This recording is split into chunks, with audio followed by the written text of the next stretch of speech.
አይም እየተሸወርሽ ነው ያለሽው። ተይ ተይ፣ ከዚች ልጅ ጋር ምንም ነገር ማር እንዲያደርግ እንኳን መፍቀድ የለብሽም። አንቺ ምስኪን የዋህ ሴት ስለሆንሽ ነው እንጂ ማንም ሰው ይሄና እንዲያደርግ የሚፈቅድ የለም። ግን ምንድነው መሰለሽ ሀይሚ እዚህ ጋር ራስሽን እንድጠብቂ ብቻ ነው አንድና አንድ ብነግርሽ ማለት ነው። እና ቤተሰብ እውነት በጣም እኔ በጣም ተናድጃለሁ። እውነቴን ነው ናት። በጣም የማይደረግ ነገር ነው። የምን ቤት መከራይ ነው በአሁኑ ሰዓት ገና ላልታወቀ ልጅ ገና የእሱ ይሁን የእሷ ይሁን የእሱ ይሁን የማን ይሁን በደንብ ዲኤንኤን በደንብ ያልተመረመረ ዝም ብሎ በዜሮ የሆነ ልጅ ተከራይቶ ምናምን እንደዚህ አካብዶ ምናምን መምጣቱ ምንድን ነው? ለማንኛውም ይሄን ቪዲዮ በደንብ አድርጋችሁ ላይክ፣ ሼር፣ ሰብስክራይብ ያደርጋችሁ ለብሩኬ እንድታደርሱ ይፈልጋሉ። ሀይሚም እንድታደርሱ ይፈልጋሉ። በደንብ አድርጋችሁ ላይክ ስታደርሱ ለብሩኬ ይደርሳል።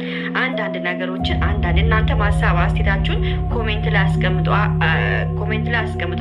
አንደኛ ነገር ብሩኬ ችግር የለውም። እኔ በጣም የገረመኝ ነገር እኛ ለብሩኬ እየተከራከርን እኛ ለብሩኬ እንዴት ብሩኬ አያደርገውም እኔ 100% ለብሩኬ እተማመናለሁ ብዬ ከአንዴም 2-3 100 ጊዜ ቪዲዮ ሰርቻለሁ።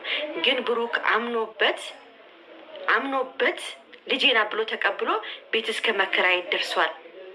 ያኔ ብሩኬ አንተ አድርገዋል ማለት ነው። ከዚች ልጅ ጋር ተኝተሃል ማለት ነው። ይሄን ነገር እኔ ማወቅ እፈልጋለሁ። እውነት ተኝቷል ማለት ነው ያለ ከዚች ልጅ በቃ አምኗል። እንደተኛ አመነ በቃ። እኛ ግን በጣም ብዙ ደክመን ነበር። ግን ምንድን ነው መሰላችሁ አሁንም ቢሆን ብሩኬ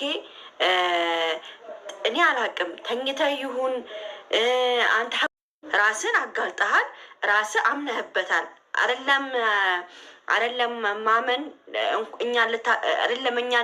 እኛን አሳምነህንም ሀይሚንም አሳምነሃታል። እና እኔ አሁን የምፈራው ምንድነው መሰላችሁ ችግር የለውም ልጅክም ትሁን እርዳትም አትርዳትም። ግን እዚህ ጋር ምንድን ነው ሀይሚን ከዚህ በኋላ ከዚች ልጅ ጋራ ባይገናኙ ጥሩ ይመስለኛል። ለሀይሚ አንድና አንድ አሁን ይሄን ቤት እዩም አትቀበልም። ለማየት ያብቃችሁ። አትቀበልም። እኔ ምን አጥቼ ነው የምትለው? ገብቷቸዋል። እሱ አትቀበለውም። ይሄን ነገር ለምን መሰላችሁ አትቀበለው? አንድና አንድ ብሩኬን ነው የምትፈልገው። በቃ ከብሩኬ ጋር መሆን ነው። ከብሩኬ ጋር መተኛትን ነው። መርገምን ይሁን መተኛትን ይሁን አላቅም። ድረቱ ላይ መንከባለልን በቃ ገንዘቡን ዝና አለ። ይሄን ነው እሷ ፍላጎቷ እንጂ ከቤት ተከራይታ ብቻዋን ከልጇ ጋር እንድትኖር ፍላጎት የላትም።